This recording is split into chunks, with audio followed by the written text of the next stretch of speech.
Now we are going to consider the second case. Second case is a cantilever beam of length L carrying a UDL of W per meter over the entire length. Consider a cantilever beam. This is a cantilever beam AB of length L carrying a UDL W per meter over the whole length.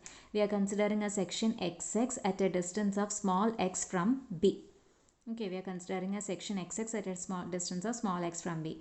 Converting this UDL into a point load, it will be W into this total distance. We are considering only this section, so it will be W into X. Considering considering the shear force at this section XX, it will be W into X. It will be acting at x by 2, x by 2. So the shear force at XX will be W into X. It is right downward, so it is positive. Similarly, the bending moment at XX will be, what will be bending moment? Wx into this perpendicular distance, that is x by 2. Wx into x by 2. It will be in the clockwise direction. Right side, if it is in the clockwise direction, the bending moment will be negative. So it is minus W x into x by 2, which is equal to minus W x square by 2. Now we'll find the bending moment and shear force at A and B respectively. So what will be the shear force at B?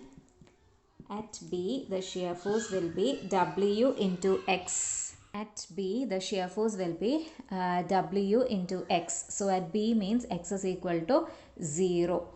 0 means W into 0, which is equal to 0. At B, shear force is 0. Okay. Similarly, what will be the bending moment?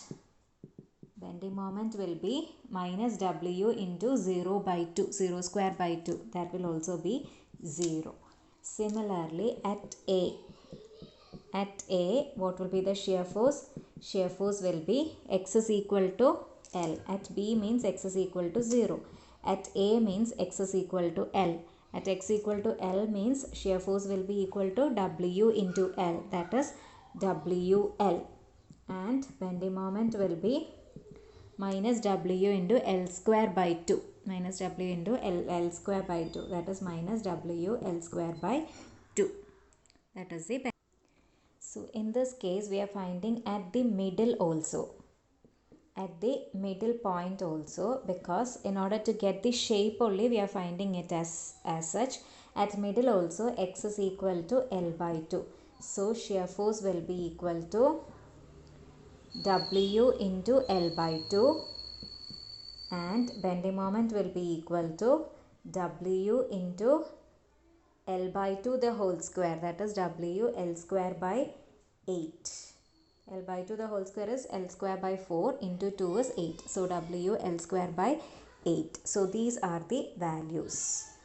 Okay, these are the values which you will have to plot.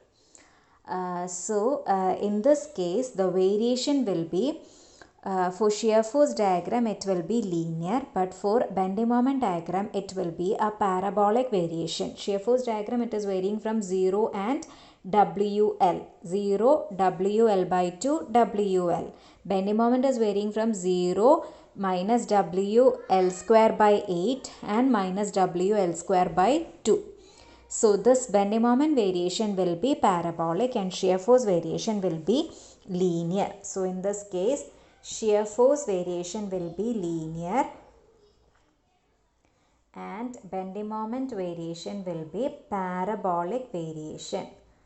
Okay, these two terms are very important. In the case of a in the case of a point load at the free end, both the variations were linear, but here shear force will be linear, bending moment will be parabolic. So first you will drop the lines.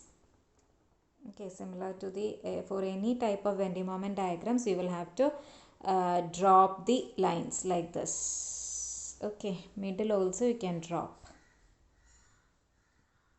Middle also you can drop.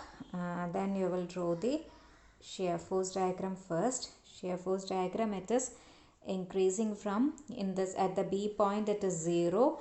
At the middle it is W L by 2 and then it is WL. So this is WL, this value is WL and this is WL by 2. It is positive. Please don't forget to write the positive signs. Sorry, this is shear force diagram. Sorry, this is shear force diagram.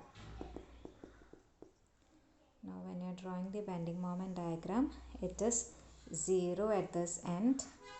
It is WL square by 2 at the farther end and it is a parabola. Please don't draw it straight, draw it as a curve. It is a parabola. This value will be, middle value will be WL square by 8. It is a negative sign. This is the BMD.